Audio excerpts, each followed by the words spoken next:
शर्म आती है मुझे बोलते हुए, दिल्ली की भोली भाली जनता का बेवकूफ बनाना इसे अच्छी तरह से आता है।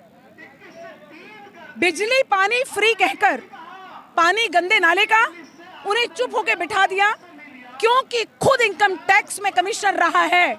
इसे अच्छी तरह पता है कि टैक्स की चोरी कैसे करी जाती है। इसने बहुत तरीके से शराब की चोरी करी। पहली जगह जगह ठेके खुलवा दिए गए। ये तो कहता है कि मेरा स्कूल मॉडल, शिक्षा मॉडल बहुत अच्छा है। मैं पूछती हूँ केजरीवाल जी, आज पूरी दुनिया में शोर मच रहा है आपकी शराब नीति को लेकर। अगर आपने नए स्कूल खुलवाए होते तो इसी तरह जनता वाही वाही कर रही होती। कौन मुझे कोई बताए 500 स्कूल कहाँ हैं दिल्ली में, लेकिन 800 ठेके हैं, ये मैं जानती हूँ, सब जानते हैं। इसकी चोरी देखिए इसने किस तरह से शुरू करा। ये शराब की आबकारी नीति लेकर आया, इसने सारी चोरी इस तरह टैक्स से करी। शॉपकीपर को बोला आपको जितनी शराब बेचनी है बेचो, मुझे एक लिमिटेड एक्साइज ड्यूटी दे दो और जो मर्जी करो, क्योंकि इनकी चोरी तो डिस्ट्रीब्यूटर के साथ थी। जो जब डिस्ट्रीब्यूटर को 2% कमीशन पहले भी दिया गया, इसने वो कमीशन 12% कर दिया। उस डिस्ट्रीब्यूटर से 10% कमीशन चोरी से अपने पास अंदर लिया। शॉपकीपर को बोला बाय वन गेट वन बेच, क्योंकि जितनी बोतलें बिकेंगी डिस्ट्रीब्यूटर को उतनी ही कमीशन मिलेगी और वो कमीशन केजरीवाल जी की जेब में जाएगी। ये मैं सीधी सीधी भाषा में दिल्ली की जनता को समझाना चाहती हूँ। इसकी चोरी, हजारों करोड़ों रुपए की चोरी केजरीवाल ने करी है और ये सब जेल जाएंगे। और केजरीवाल जी को सीएम से इस्तीफा देना होगा, क्योंकि दिल्ली में जगह जगह शराब के ठेके खोल दिए गए हैं। ये जब कोरोना काल था, जब भारतीय जनता पार्टी का कार्यकर्ता सड़कों पे खड़े होकर लोगों की सेवा कर रहा था, तब ये पैसे कमाने का गंदे तरीके से प्लान बना रहा था। मैं पूछती हूँ केजरीवाल जी, जो राक्षस होते हैं ना, उनके भी सीने में दिल होता है। हजारों लाशें डेली निकल रही थी दिल्ली से। लेकिन मैं रोकूंगा आपको। आपने कहा कि भी बहुत अच्छा शिक्षा मॉडल पे आपने सवाल उठाया केजरीवाल को, लेकिन वहीं अमेरिका के न्यूयॉर्क टाइम्स में जो है इतनी बड़ी आर्टिकल छप रही है, अब वहाँ पे इनका जो है काफ़ी तारीफ हो रहा है। जी बहुत बढ़िया, इनका क्वेश्चन बहुत अच्छा है। यही तो केजरीवाल जी की खूबी है, वो बिना कुछ करे बड़े बड़े एडवर्टाइजमेंट तो लगाते हैं। उनकी तो नीति ही विज्ञापन है, बड़े बड़े विज्ञापन लगा दो। अब सीधी बात है, सब जानते हैं, पूरी जनता जानती है कि वैक्सीन मोदी जी, हमारे प्रधानमंत्री जी ने हर स्टेट में फ्री दी। वो लिखता है वैक्सीन लगवाई क्या? मोदी जी जो हमारे देश को चला रहे हैं, मैं उनसे रिक्वेस्ट करती हूं कि प्रधानमंत्री जी मेरी दिल्ली, हमारी दिल्ली को बचा लो और इस सीएम से इस्तीफा ले लो, क्योंकि इसकी झूठी विज्ञापन की नीति न्यूयॉर्क तक पहुंच गई। ये झूठे विज्ञापन पे खेलता है। आपसे मैं एक बात पूछती हूँ, क्या न्यूयॉर्क से कोई बंदा मेरे स्कूल मॉडल में पढ़ने आया था? आपसे क्वेश्चन है मेरा, पढ़ने आया था? पढ़ने नहीं आया ना। उसने तो वही सुना जब वो दिल्ली आए तो विज्ञापन थे, बड़े बड़े विज्ञापन। जब वो एक स्कूल में राउंड लगाने गए तो उसी में टैब दे दिए गए, सबको फोन दे दिए गए। ये एक झूठा है, झूठा मुख्यमंत्री दिल्ली का।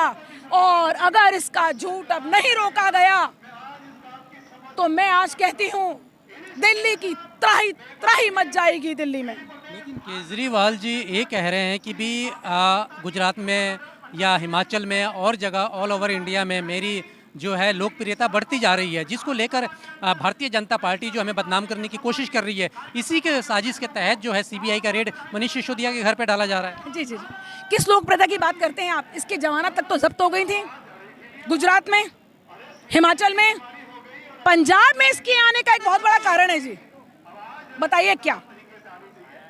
बोलते हुए मुझे शर्म आती है, लेकिन पंजाब में तो नशा जगह जगह, हर व्यक्ति नशे में डूबा हुआ है।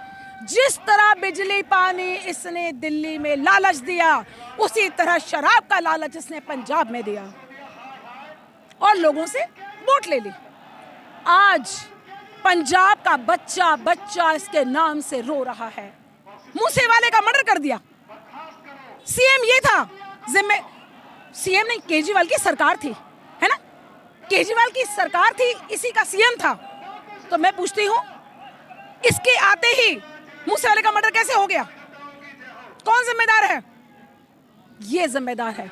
तो याद रखिएगा, ये व्यक्ति जहां जहां जाएगा वहां का बेड़ा गर्क हो जाएगा। अच्छा, एक सवाल और है। अरविंद केजरीवाल जी कहीं ना कहीं जो है देश में आने की कोशिश कर रहे हैं और 2024 का जो चुनाव है उसमें नरेंद्र मोदी के सामने जो है एक पीएम मटेरियल के तौर पे उभरना चाहते हैं। आपके अंदर क्या है? एक दिल्ली तो आप संभाल नहीं पाए। हम बेवकूफ हैं जो देश आपके हाथों दे देंगे, देश की डोर आपके हाथों दे देंगे ताकि पूरे देश में शराब के ठेके खुले हों, चरस गांजे खुलेआम बिके। शुरुआत तो शराब से हुई है, एंड तो पता नहीं इनका कहां पर होगा। आज एक बात पूछती हूं मैं आपसे, इन्होंने शराब की बोतल में बाय वन गेट वन किया क्यों? मेरे दिल्ली में गरीब बच्चे हैं, आपने एक दूध की थैली के साथ दूसरे दूध की थैली क्यों नहीं माफ करी केजरीवाल जी? आप ये करते, घर घर गरीब से गरीब बच्चे को दूध मिलता पीने के लिए, लेकिन हाँ शराब देके आपने क्या करा? गरीब को गरीब बनाए रखो। डेली वेजेस से 500-600 रुपए एक व्यक्ति ने कमाए, 200 रुपए में एक शराब मिली। अब बाय वन गेट वन है जी, जहां वो एक पीता था 200 रुपए में, अब वो 2 पिएगा 200 रुपए में। दूसरे दिन कोई काम काज नहीं, बीबी को मारेगा, बच्चे का स्कूल नहीं। तो गरीब को गरीब बनाए रखो, अपना वोट बैंक बनाए रखो, ये इनकी नीति है। केजरीवाल जी और मनीष सिसोदिया जो हैं वो गुजरात गए हैं, कहीं ना कहीं उनका टारगेट अब गुजरात है, क्या कहती हैं? भागे हैं यहाँ से, भागे हैं, पता है जेल हो जाएगी, इसलिए भागे हैं। कब तक भागेंगे? अच्छा एक बात पूछती हूँ, अगर आपकी शराब आबकारी नीति बहुत अच्छी थी तो आपने वापस क्यों ली? क्यों ली? जहां आप डिस्ट्रीब्यूटर को 2% से 12% कमीशन दे रहे थे, फिर वो 2% दोबारा क्यों करी गई? अगर मैं कोई नियम बनाती हूँ, मेरे पर सीबीआई होती है, मैं दोबारा वापस उसी नियम पे आ जाती हूँ, तो रॉन्ग तो मैं हूँ। अब तो पूरी दिल्ली की जनता को ये जानना होगा इसके पैसे कमाने का तरीका क्या था। मैंने बार बार बताया, जो डिस्ट्रीब्यूटर को 2% कमीशन पहले दी जाती थी वो इसने 12% कर दी। 10% कमीशन इसने अपने अंदर रखी, बैक डोर से निकाली और दुकानदारों को कहा मुझे एक लिमिटेड एक्साइज ड्यूटी दो, जैसे मर्जी बेचो। और डिस्ट्रीब्यूटर को कहा दे, दुकानदारों को कहा बाय वन गेट वन। अब आप सोचो, अगर एक डिस्ट्रीब्यूटर 200 बोतल एक दुकानदार को देता है, उसके कमीशन बढ़ गई, मतलब केजरीवाल के पैसे बढ़ गए। सीधी सीधी बात है।